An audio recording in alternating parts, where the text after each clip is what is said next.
આગામી 48 કલાકમાં વરસાદ પડવાની શક્યતા છે. નમસ્કાર મિત્રો, હું અંબાલાલ પટેલ મારી પોતાની ચેનલમાં તમારું સ્વાગત કરું છું. મિત્રો, હવે નવી આગાહી મુજબ આગામી દિવસોમાં રાજ્યમાં વરસાદી માહોલ ફરી સક્રિય બનવાની સંભાવના વ્યક્ત કરવામાં આવી રહી છે. પૂર્વ ભારત તરફથી આગળ વધી રહેલી વરસાદી સિસ્ટમો, બંગાળની ખાડીમાં સર્જાતી હવામાનની સ્થિતિ, અરબ સાગર તરફથી મળતો ભેજ અને ઉત્તર ભારત તરફના અપર એર સર્ક્યુલેશનના સંયુક્ત પ્રભાવને કારણે ગુજરાતમાં વરસાદનો નવો રાઉન્ડ શરૂ થઈ શકે તેવી શક્યતા વ્યક્ત કરવામાં આવી છે.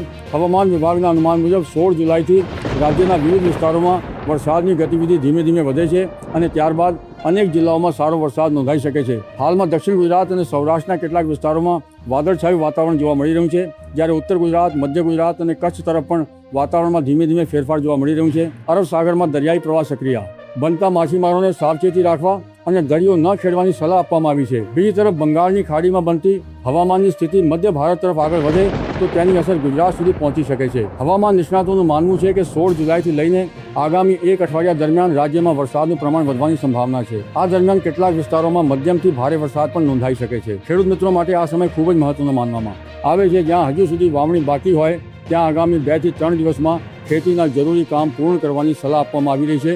જ્યારે જેમણે પહેલેથી વાવણી કરી દીધી છે તેઓએ નિંદામણ અને અન્ય ખેતીના કામ પણ સમયસર પૂર્ણ કરી લેવા જોઈએ, કારણ કે વરસાદ શરૂ થયા પછી સતત ભેજવાળા વાતાવરણમાં ખેતરમાં કામ કરવું મુશ્કેલ બની શકે છે. પરંપરાગત માન્યતાઓ મુજબ પુનર્વસુ નક્ષત્રના અંતિમ દિવસો ચાલી રહ્યા છે અને ત્યારબાદ પુષ્ય નક્ષત્રનો આરંભ થશે. ગ્રામ્ય વિસ્તારોમાં એવી લોકવાયકા પ્રચલિત છે કે જો એક નક્ષત્ર દરમિયાન વરસાદ સારો પડે તો આગામી નક્ષત્રોમાં પણ વરસાદ ચાલુ રહેવાની સંભાવના રહે છે. જ્યારે પહેલું નક્ષત્ર સૂકું જાય તો બીજું પણ નબળું રહેવાની શક્યતા રહે છે.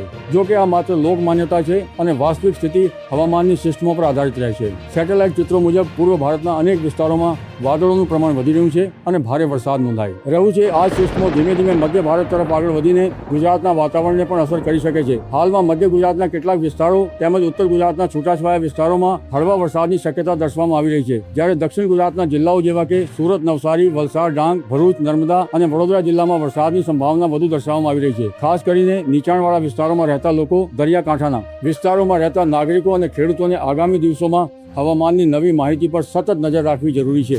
જો વરસાદી સિસ્ટમો અનુકૂળ રીતે આગળ વધશે તો 16 જુલાઈ બાદ રાજ્યના મોટાભાગના વિસ્તારોમાં સારો વરસાદ જોવા મળી શકે છે, જેના કારણે ખેતીને પણ મોટો લાભ મળશે અને જળાશયોમાં નવા પાણીની આવક વધશે.